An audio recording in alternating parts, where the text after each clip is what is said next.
Welcome to Quantum Journeys, a podcast where we explore the fascinating intersections of neuroscience, hypnosis, quantum physics, and the metaphysical. In this mind-bending journey, we will delve into the depths of the human mind, exploring the extraordinary abilities that lie dormant within each of us. We'll uncover the hidden connections between our thoughts, our emotions, and our created realities, and discover how to harness these connections to alchemize a life of abundance, joy, and fulfillment.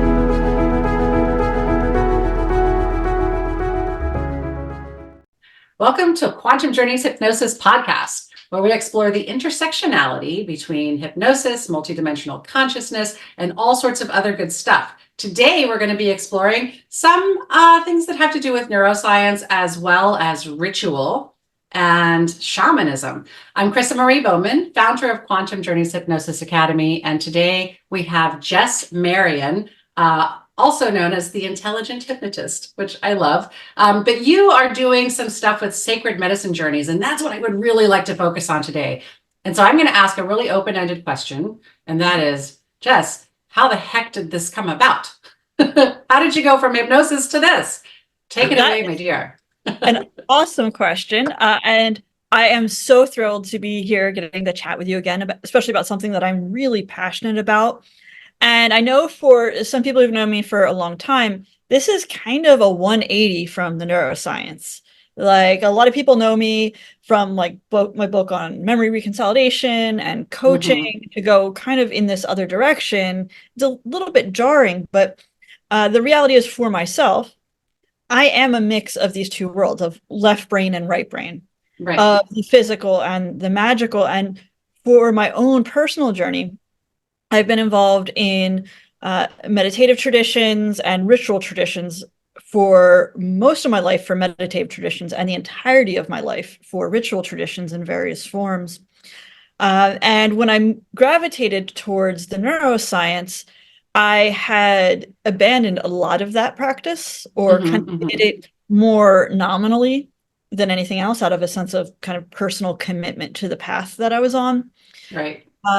But did you feel like there was any part of it that was almost like a rebellion? Not particularly. No? Okay. For me, it was, because I ended up going neuroscience also after being raised very woo. And so for me, it was a rebellion, and I ended up coming full circle. But before you go on, I just wanted to really quickly touch, before I started recording, Jess and I were having a conversation about neuroscience and phenomena, like unseen phenomena.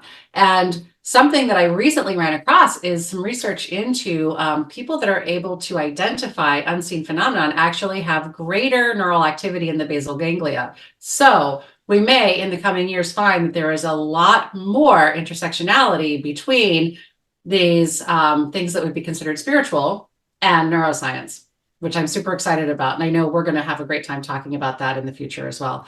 But so you ended up sort of walking away from the early sort of ritual stuff going on in your, but maybe was that religion? Tell me a little bit about that. Yeah, so I was raised in a nominally Catholic family, but went to Catholic school for 12 years. So I cannot think of a more profound indoctrination into ritual work and Catholic and school. ritual magic, essentially. And I know that might ruffle some feathers to say that, right?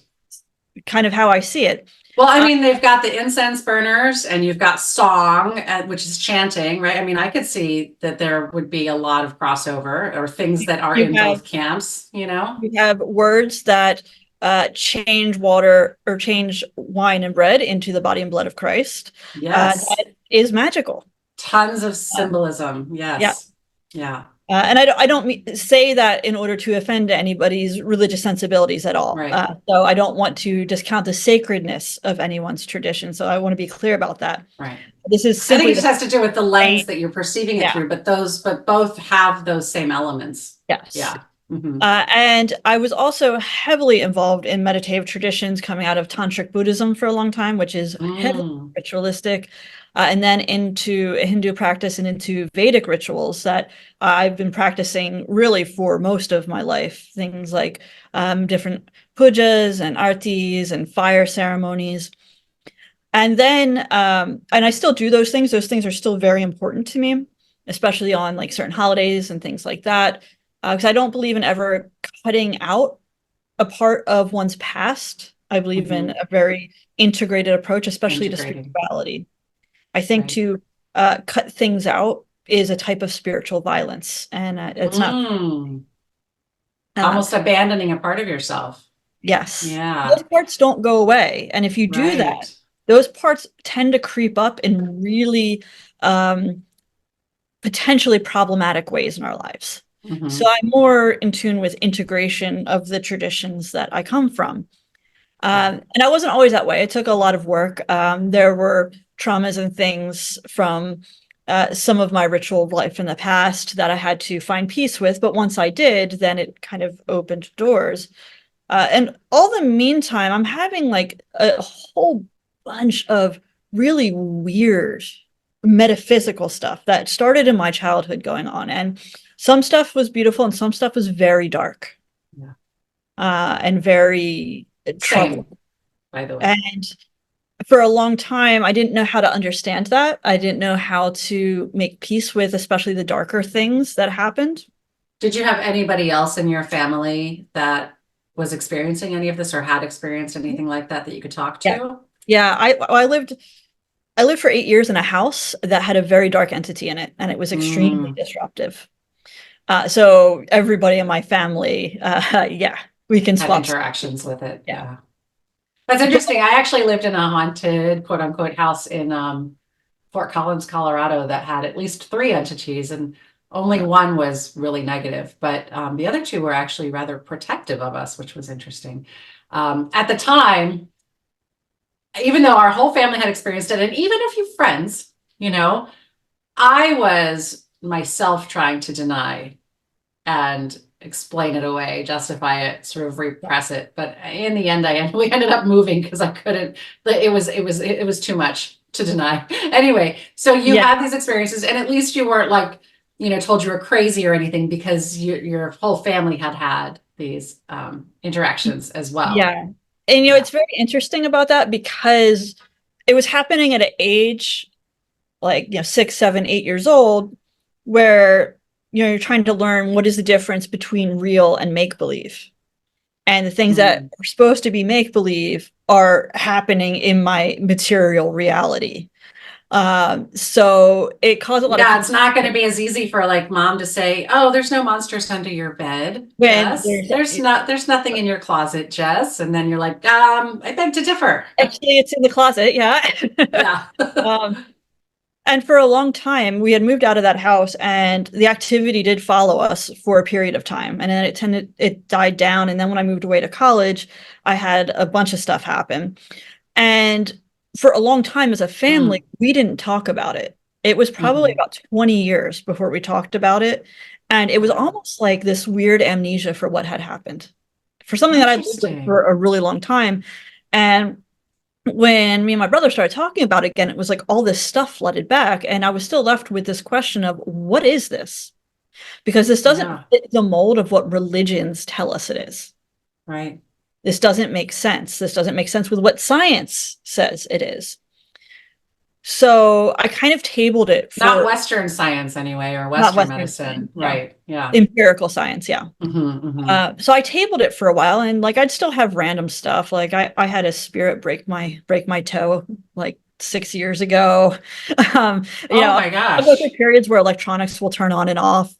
What that is, I still don't know. I have my theories, but I think anybody who tells you they know what it is, they're potentially deceiving you and themselves. But Hmm. that's a whole different story we could talk about. Well, I And then, think the best that we can do at this point is just try and make sense of what's happening to us, but not necessarily yeah, state it as unequivocally, this is what's happening with everyone who has these experiences, yeah, right? Because it's I think very that, individual, very unique to each yeah, person. I Yeah. think we can find explanations that make the most sense to us, test it out, Hmm. and if it works, if it holds, great. If not, then we have to reevaluate.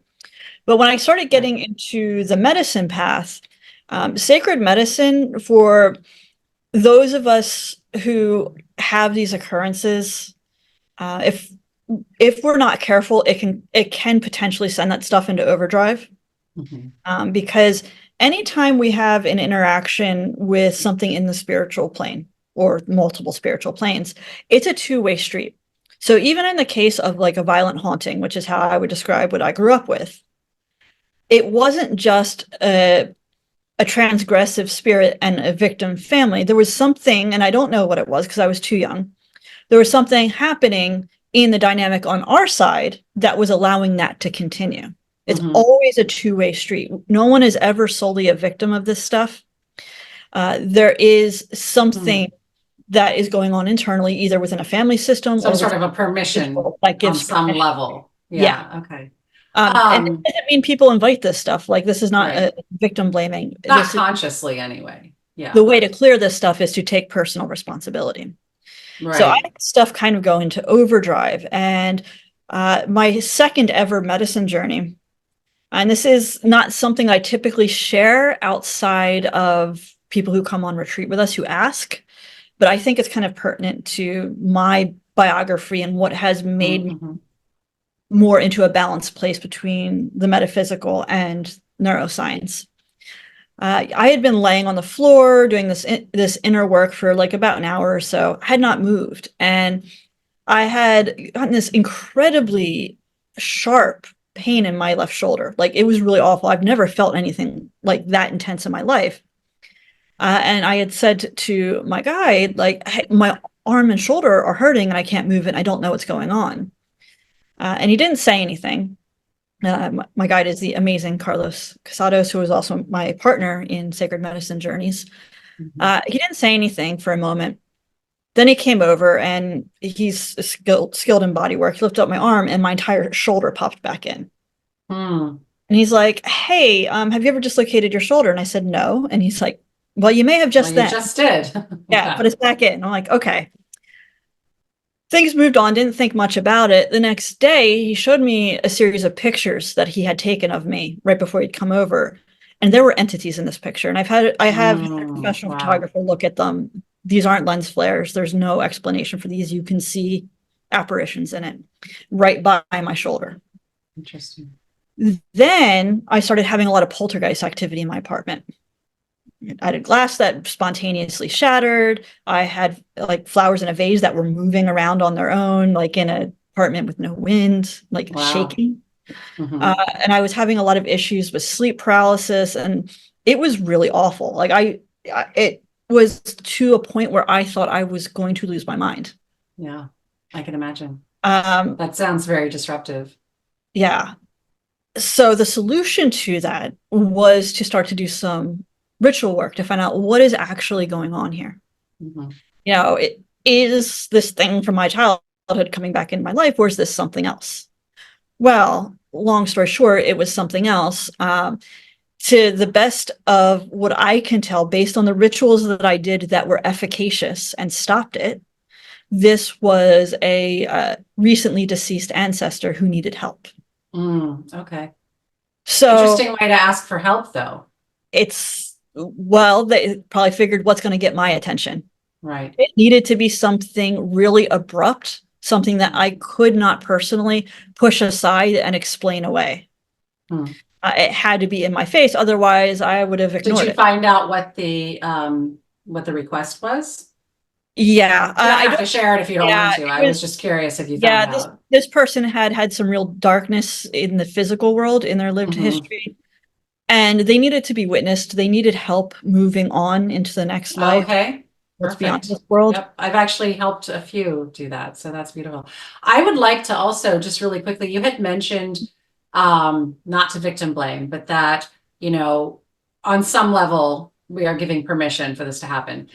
Here's my understanding of this, since I've been working with, and honestly, if you'd asked me 5 years ago if I even believed in entities, I would have said no. But since then, I've run into them on a number of occasions, including within me. So here's my take with all of that. I don't think of them as particularly all that different than 3D parasites. Yeah. They just happen to be transdimensional, not just 3D, right? So if we don't take care of our physical bodies, we have a lowered immune system. We are at a greater risk of picking up viruses and bacterial infections. And if we continue to not take care of ourselves, those viruses and bacterial infections can grow within us and we become a host to a much bigger problem. Yeah.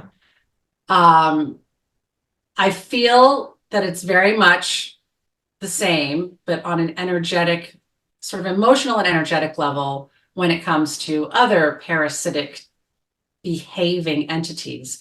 And even if they are, this is just what I've sort of gleaned from sessions with clients, as well as what has happened with me, even if they are relatively benign, they're not dark, they're not out to cause harm. They might even think that they're protecting you or helping you in some way, or maybe they're just hanging on because they don't know where to go. They kind of missed the boat on that, or they're scared to. They're still feeding off of our energy, like our energy body to some degree. It doesn't have to be a huge degree, but so my, I guess how do I explain this? Obviously, the best course of action would be to always really maintain the cleanliness of our energetic body, right? So that we're not inviting and giving permission to these entities to attach in any way, or to even just harass us or disrupt us, right? Sometimes they're going to get through anyway. And I think if they're not necessarily dark, maybe that's okay. But sometimes I think that just like when you go to a doctor, like say you have strep, yes, you could take great care of yourself and probably most of the time clear it on your own. Yeah. But if it's already like become such a problem that now your body is like not able to really fight it off as well because you've been sick with it for so long, I think that can happen with entities as well. It's really hard to bring yourself back up to that higher frequency, energetic frequency. And so you might as well go see an entity doctor or somebody that can actually help with this. Maybe that's you or Carlos, or I have a few. I've got one on speed dial actually at all times. So I just wanted to clarify that for me. Now, that might be something that you see very differently, but I have people that freak out on me when I mention entities. And so, what I often say is like, it's not as scary as it sounds. It's not like The Exorcist or anything. At least hasn't been in my experience. I'm not saying it can't be, but most of the time, it's more just like parasitic entities. Like, yeah, annoying. It can be. But those cases are extremely rare. Yeah. And those instances are outside of my area Me of too. experience. Well, and that would be the person who's like, so riddled with illness that they live in a plastic bubble, if you wanted to like compare it to something in the 3D world, right? Like it's very rare. So somebody who is so riddled with like massive, dark, very destructive entities, I think it would be as rare as that. It's just very rare. Okay, so we got off track, but the only reason I wanted to say that is because if we're going to be talking about entities, there's probably going to be some people in the audience that are really freaked out. And so I wanted to just like touch upon like, they're a lot more common than maybe people. Well, I think we should expand on this then, because in the traditions that I come from, and it's particularly the tradition that I'm initiated in terms of ritual magic, yes, there are these lower level kind of parasites who find entry points, weaknesses in our energy field, weaknesses in our thought patterns. Mm-hmm. They literally like hide between thoughts. It would be one way I'd like to think of him. Or could that be responsible for like really negative, intrusive thoughts? Yeah, that's where I run into them. I think of it more of people who continuously fill themselves with darkness that can open portals unintentionally. Then there are other classes of negative entities that aren't necessarily parasitic. They are just beings who are living in their own realm that we accidentally transgress. So these tend to be more nature-based spirits. Some nature-based spirits are ally spirits, some are neutral, and some just want to be left alone. And if we transgress their territory, then they can become agitated and follow us. It makes sense. I mean, if you walk into the lair of a bear, bears are not necessarily interested in harming a human, but if you walk into their cave, they're going to react. Yeah. Or if you get even near it, they're going to react. So yeah, that makes sense. I don't think it necessarily means they're evil. No. Yeah, And in a how few you small cases, you might have a psychopathic bear, but I think it's probably pretty rare. and how you would manage that situation is very different from how you would manage a parasite because the Okay. relationship is different. And then there are these higher dark stuff that, you know, some people unfortunately come across or are invoked through ritual. Intentionally. Yeah. So there Can that are, happen by accident? uh, you know, typically not, Okay. unless somebody doesn't know what they're doing. But typically those types of things, like if you look at the traditions of ritual magic, it's kind of difficult to call on those spirits. One really has to dedicate themselves to that process or be the victim of that process if somebody else is engaging in black magic, creating servitors, or doing that sort of thing. Which I have absolutely no experience with whatsoever, so I can't even speak to that at all. You know, if you want to get into like kind of the really weird psychedelic holographic universe, we could talk about egregores and servitors because these are beings that come into existence through the will of humans. So is this like when people talk about their DMT experiences? We don't know what those are.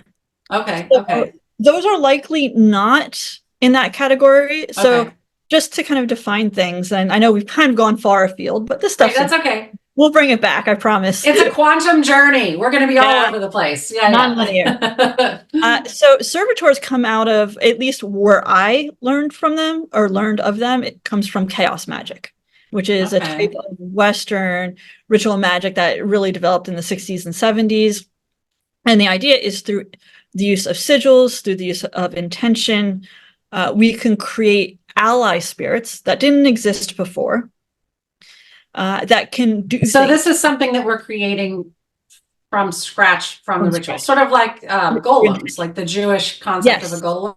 Yes. Okay. A golem without the need of building a physical form. Okay. So they're usually energetic. They're usually in the form of sigils, which are only decipherable to the magician who creates them, and then the magician can send them off and say, "I need you to go do this thing." And if that person happens to have dark intentions, they could send that servitor to cause all sorts of chaos and havoc. I'm not familiar with the term servitor. That comes from chaos magic. I'm gonna look it up while you're talking because I'm just very curious. So go ahead. Yeah, and it may have roots before that, and I apologize to any of the chaos magicians out there if I've grossly misrepresented your form of magic. It isn't what I practice. I do practice a couple of things from that tradition, but it's not. I'm only finding the academic definition anyway. So anyway, go ahead. Yeah, and then there's egregores, which are, this does exist in my tradition, and it's basically, what's the first part of that?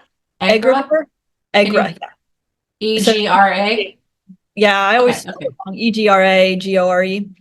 Okay. On the positive side, Santa Claus would be the example of a cult. Oh, okay. So I see. We believe into existence. On the negative side, egregores are collections of negative energy or heavy energy. We wouldn't say negative energy in my tradition. We'd say hucha or heavy energy that becomes conscious, becomes sentient.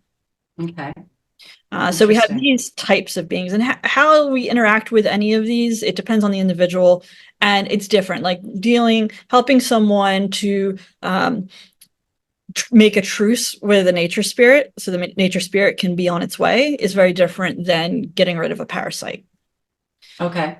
So to bring it back around to how I got into all of this, like far stuff. After that experience I had with my shoulder and kind of the poltergeist activity in my apartment,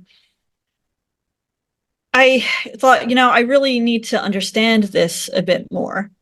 I'm kind of tired of these like random metaphysical instances happening in my life and not having any framework to put on it. Sometime later, myself and Carlos had partnered up to create sacred medicine journeys. And it was like, well, if I'm going to help facilitate these experiences, these medicine journeys for other people, this stuff can potentially happen. We can have spirits walk in. I need to understand, how do I manage the space? How do I keep it energetically clean, safe, and comfortable? Right. You're just being a responsible steward of the journey. Right. Yeah. Because the reality is we have people who come in who have a lot of trauma, and trauma attracts spirits. and they don't intentionally bring stuff in, but potentially I somebody. would like to state, Yeah. maybe mostly the unhealed trauma. Yes. Right. Well, Not once just it's healed, trauma itself. no, once it's healed, it's not trauma anymore. Right. Okay. It's not. The only reason I say that is because I've healed a lot of my own, and it has transmuted into gifts for me. Yes. So it's not trauma anymore. Exactly. Right. Okay. So Yeah. just to clarify for the audience. Okay. Continue. So, that stuff can disrupt the group. It can disrupt the individual. So I took a deep dive. It's like, okay, well, neuroscience isn't going to tell me how to manage this stuff. Neuroscience didn't stop the activity in my apartment. Ritual did. Right. So then I did a brief training with a curandera from Mexico on holding mushroom rituals, but it didn't go deeply enough for me. Like, I got the basic structure of how to run a Mazatec ritual, but I'm not Mazatec. So problem number one. And I don't pretend to be. It's just not my foundation. And I had a lot of unanswered questions. So I was very fortunate. Around the same time as I had wrapped that up, I was presented with the opportunity to train with a Paco, a medicine man from the Andes, from the tradition, and learn how they facilitate sacred journeys. And they typically, this particular Paco works with Wachuma, which is San Pedro or mescaline, as well as ayahuasca. I don't work with ayahuasca. I don't serve ayahuasca. I physically can't take ayahuasca, so it's just not, it's not my thing. I do work from time to time with Wachuma. But I found that the things that I'm learning from him easily translate. It doesn't matter the medicine, because how you approach the medicine and how you approach the ritual space is the same. It's the relationship, because each medicine is unique, that creates the subtle differences. So I really dived deep and started doing really intense ritual work, both in the medicine space, but also daily outside the medicine space. And it started to create profound change in my life and started opening up a lot of wonderful opportunities that really complemented everything that was happening in the medicine space. So for me, it really signaled that there's something to this. And on top of, also, humans are very ritualistic animals. Like we tend to ritualize everything. And I think that that's been true from origins of humanity. Looking at ancient Neolithic structures, we can see that that's ritual has just been a part of our species for a very, very long time. And even in modern day, people who don't consider it at all, but waking up and having a morning cup of coffee is a ritual. Yes, it is. Waking up and taking your morning walk with your dog is a ritual. Checking your phone first thing, which I am not a fan of, so don't do that. But anyway, neuroscience says, and I totally agree, don't do that. But if you do, that is also a ritual. It's not a great ritual, but it's a ritual. So smoking is a ritual, like all of these things, and they can be for good or they can be for not so good. So I honestly feel like rituals are a way of infusing whatever it is we're doing with intention, if we're doing it mindfully, and increasing whatever the frequency of that thing is, the energy frequency. Yeah, I agree. And I think it's really useful to define ritual here. And there's like tons of definitions. I was actually, in preparation for this, going back in time, because my background before I was a hypnotist, I was a medical anthropologist. Before I was a medical anthropologist. Oh, wow. I had a master's degree in comparative religion. So I've been interested in kind of the academic side to this stuff as well. And a lot of the academic definitions of ritual, they get kind of wordy and I don't really care for them. I don't think they're necessarily wrong, but I don't think they're fully right. So I like to think of ritual as being transition points. They're moments of transformation in our daily life. And we have two types of ritual. We have our unconscious rituals, like you said, the cup of coffee, which science also says don't do that first thing in the morning, wait an hour. I actually drink a green juice first, but then I have coffee second. Yeah, if you wait an hour, then it will ensure that you don't have a caffeine crash. Oh, I didn't know that. That's good to know. Thank you. Yeah, it's from Huberman Lab. So it's not mine. I didn't invent that. You can go to Dr. Huberman. And I listen to him too, but I haven't caught that one. So yeah. So we have these unconscious rituals, the coffee drinking, for the smoker, the smoking, brushing our teeth. If you look at these are all transition points. The coffee transition from morning into workflow. for the Right, smoker, right, transition from work to relaxation or whatever, depending on which right. cigarette you're smoking. Teeth brushing, transition from maybe the, first thing in the morning into the rest of the day, or in the evening into the Into night. sleep, yeah. Uh, and these are kind of haphazard rituals. They could be better Right, if we infuse them with intention. with And we have intention. the conscious rituals. These are the things that we do spiritually, or even you can make coffee or tea or your green juice a conscious ritual that is infused with intention and spirituality. I actually do. With my green juice, I have a little gratitude thing that I say to the vegetables and the fruits as I'm smashing them to smithereens. Beautiful. It does change. It does change the effect. I like to think of when I do this stuff, because I am a practitioner of cacao ceremonies. I also work daily with two other plants. I work with kava and also kratom, which Are you going to unfortunately be doing a cacao ceremony at Hypno Thoughts Live this July not 2024? this year, Okay. not this year as of now. Okay. I was hoping to actually catch one with you, so that's why I was asking. So make sure you let me know, and I can also let our listeners know whenever we find that out. So I sure will. Yeah, we don't have one planned for this year. We are doing a 1 day post conference that's going to be a cannabis ceremony. That's a full day experience, which will be very special, but that's slightly different than working with right, cacao. right. So I work with plants daily or near daily, and I infuse it with ritual. I infuse the cacao with ritual because when I first engaged with cacao, it was in a ritual setting. So I like doing that. Mhm. I don't necessarily engage with coffee in the same way. I have unconscious rituals around coffee, but I'm not gonna light some copal and ring some bells for my coffee. I'm just gonna go Right. to Starbucks and take my computer, and that's fine. Then other substances, like I work with kava and kratom in the evening, and both are beautiful plants, but unfortunately, kratom has a really bad right now reputation in the West because people Mm-hmm. don't engage with it ritualistically. They Yeah. engage with They're it using it. with a mindset of addiction or like Mhm. need, and that creates a lot of problems. That's wrong relationship. Well, that also opens up the invitation to the entities that we were talking about. Yeah. Yep. Yeah, it can. It can do, best case, it can cause health problems. It can cause psychological dependency issues because the sacredness has been pulled out of it. Right. And something like with that plant, which was traditionally used in Southeast Asia as a mild stimulant, farmers and pickers in the fields would chew kratom leaves as a stimulant to get done the workday. And in the West, because of how it is refined here and how the products are produced, it's much stronger than in the Mm-hmm. traditional setting. So if we don't introduce some ritual to it, if we don't introduce some mindfulness to it, there is a potential for things to go awry. So now Right. we have an instance And to of abuse it. mindful ritual, not only creating positive benefit, but also now creating a protective barrier, a protective ritual context for engagement. I like that. Yeah. I like that. The concept of creating a protective barrier. What do you think about rituals as permission slips? Because that's something that I talk about a lot in one of my other groups, this healing group that I have that meets a couple times a week. But, where when we're working on infusing something with intention to manifest a certain desired result, right? Mhm.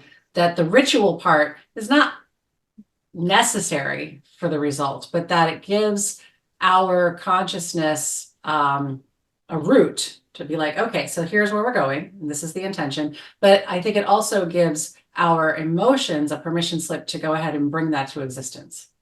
Our emotions and our body and other aspects of our consciousness, I should say, perhaps. But do you know what I'm talking about? Like writing, like, something down so many times as a ritual to, gratitude or something. But that it's not absolutely necessary to do that in order to bring about whatever that desired result is. It's more a way to focus the intention, but also to give us permission to go ahead and allow the thing to happen. What do you I think would about take a that? slightly different frame here. Okay. This is because of my own psychology. Mm-hmm. So if that works, that's really great. For me personally, and when I work with clients introducing ritual, permission is too passive. Okay. Ritual puts you at cause. It Interesting. makes you responsible for that thing that you want to manifest. It's no longer, I'm allowing the universe to bring this to me. No, I'm storming heaven and demanding the universe bring this to me. Because if we could do like all the best ritual in the world, but if we don't ground it in physical action and mindset and behavior, then it's a roll of the dice. Maybe you have a wonderful Mm. ally spirit who's going to bring it to you anyway. Hmm. And that does happen. Miracles absolutely happen. Right. However, if we want to continuously engage, it becomes 50% the divine and 50% us. And this is Hmm. what my magical tradition teaches anyway, that we can't solely be passive, because if we are, it's not going to happen. And if there's an imbalance, if we are putting too much effort, then there isn't enough room for the divine to step in and help, because we're closing it Okay. out. Right. And if we don't put enough effort, if we're relying on the divine to carry us, then that's not really in the patterning of Right. physics. That would be like the desperate prayers, right? Yes. Yeah. And that just doesn't work. Although that typically I think is what people think of when they think of prayer. But yeah. Yeah. Interesting. I like what you said, like storming the heavens and just stating like the demand. And it reminds me, what's your take on spirit guides or helpers, unseen helpers? Oh, we have them. Okay, yes. Yeah, we have. I agree. I agree. Yeah. And I recently fired one of mine, Oh, and things have improved dramatically. Um, and it wasn't that one, what it believed it had my best interest at heart. It absolutely believed that, but it was doing things based on an old program that I had agreed to that has already been fulfilled and is no longer necessary, but it was still doing that. So yeah, I basically just fired it and requested a new one that was willing to support me in the way that I'm doing things now, and found that, and overnight things changed overnight. yeah. It was, I, it never even occurred to me prior to that, though. It was in meditation that this happened. And I was like, wait, I can do that. That's a thing. You could Yes, because request a different one. Hmm. if we look at how we get guides, we are born into this world with guides who have Mhm. agreed to help us. And they may be a few, they may be many, it depends. We can think of them, they might be in the same class as guardian angels. I don't really know. That's above my pay grade to I make feel that. like, yeah, and there's lots of different ones too. It's not Then necessarily just one then we kind. have Yeah. guides who appear in the physical form and then stay with us after death. My childhood dog has not left my side in all of these years. And I've had psychics who didn't even know I had a dog see her. So Oh, yeah. and I don't think she'll go anywhere anytime soon.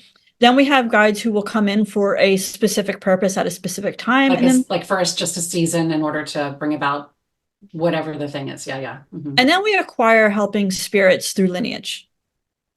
And that is if someone takes initiation in a particular tradition, they are granted access to the spirits of that tradition or that lineage. So as I mentioned, That's I'm something I don't know much about. So, initiated in the Seven Rays lineage of Chinchero, Peru, and this is okay. high Andean Incan magic and Wow. healing. And to do magic That's in very intimidating. it, it It is. it isn't just me making things happen. Nothing magical happens without the help of spirit allies. Okay. So we trust our spirits to do the things we need done. So if I need to do a clearing of a space or help someone rid themselves of an attachment, I'm not going to talk to that negative entity beyond get out of here. I'm going to talk to my spirits and say, hey guys, can you help me clean this up? Right. They are going to have that conversation. Or if I want to manifest something, hey spirits, this is what we're doing with this ceremony. Help me out. I didn't have access to those spirits until I was initiated. And once I went through the initiation, the Karpai, it was what the initiation is called, then I can communicate with them. After I went through the initial initiation, because there's a series of initiations you go through as you're training, uh, they made themselves very apparent, like very interesting metaphysical things that were positive now started happening in my life and in my apartment. And so, yeah, at some point there's no denying it, right? Yeah. So we can gain them through initiation as well. Right. And prior to going live today, we were also talking about some terms that are sort of problematic. And before we get into the one that we're talking about, I personally very rarely use the word spirit or spiritual because it has come to mean a lot of things in current popular culture that I don't align with. And that isn't to say that I don't believe that there is a spiritual realm. It's just that it's the definition of it has come to mean things that I don't align with. So often when I'm talking about spirit guides, I'll use that term because people understand it. Yeah. But to me, they're just unseen guides, and they can be from all different sort of, like you might have an angelic realm, you might have an ancestor, you might, like the elementals, there's lots of different ones. Wow.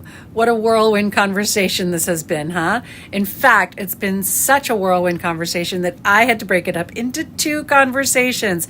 So thank you so much for tuning in to this wonderful, amazing podcast with our guest, Jess Marion, and tune in to part 2, where we start to tackle some more difficult subjects like the problems with using words like shamanism and even spirituality. Thanks for tuning in to Quantum Journeys, the podcast. Well, thank you so much, my intrepid travelers. Did that last episode blow your mind? We journeyed deep into the intersection of quantum healing, the science of consciousness, hypnosis, and the metaphysical. And let's just say reality isn't always quite what it seems, is it? But fear not, there is much more to come. This is only just the beginning. Quantum Journeys podcast is your passport to mind-bending adventures where we push the boundaries of what is possible. So stay curious, stay open, and remember the power to change everything lies right there within you. We'll meet again soon on the Quantum Frontier. This is Kryssa Marie Bowman, your